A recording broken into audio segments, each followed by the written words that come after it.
बहुत समय पहले जब सृष्टि का प्रारंभ हुआ ही था, तब संसार असंतुलित था। असुरों का अत्याचार बढ़ता जा रहा था और देवता असहाय थे।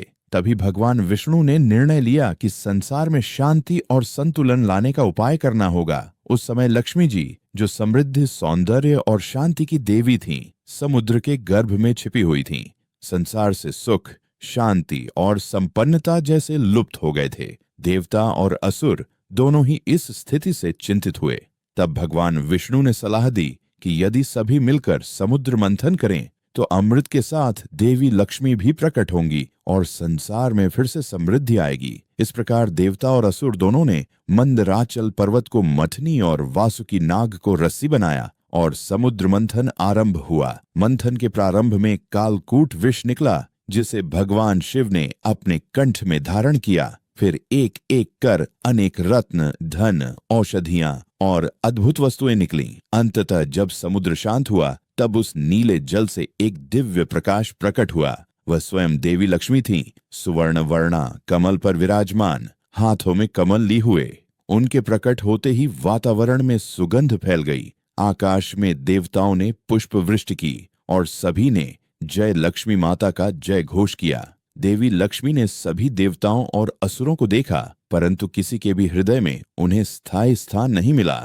तब उनकी दृष्टि भगवान विष्णु पर पड़ी, जो शांत, गंभीर और करुणामय भाव से उन्हें निहार रहे थे। उनके नेत्रों में ऐसा प्रेम और मर्यादा थी कि लक्ष्मी जी का हृदय पिघल गया। उन्होंने समझ लिया कि यह वही हैं जिनके साथ वे सदा सर्वदा रहना चाहती हैं। भगवान विष्णु ने भी लक्ष्मी जी का स्वागत किया और कहा, हे देवी, तुम समृद्धि की अधिष्ठात्री हो। तुम्हारे बिना यह सृष्टि अधूरी है।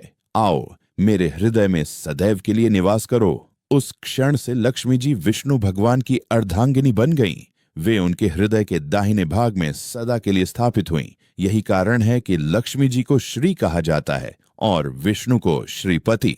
इसके बाद जब भी भगवान विष्णु पृथ्वी पर अवतार लेते हैं, देवी लक्ष्मी भी उनके साथ अवतरित होती हैं। चाहे वह राम सीता के रूप में हो या कृष्ण रुक्मिणी के रूप में। दोनों का संबंध केवल पति पत्नी का नहीं, बल्कि धर्म और संपन्नता, करुणा और सौंदर्य, नीति और भक्ति का प्रतीक है। देवी लक्ष्मी का साथ भगवान विष्णु को पूर्णता देता है और भगवान विष्णु के बिना लक्ष्मी की शक्ति दिशाहीन हो जाती है। इसीलिए कहा जाता है कि जहां विष्णु हैं, वहां लक्ष्मी है, और जहां लक्ष्मी है, वहां सदा सुख, शांति और समृद्धि रहती है।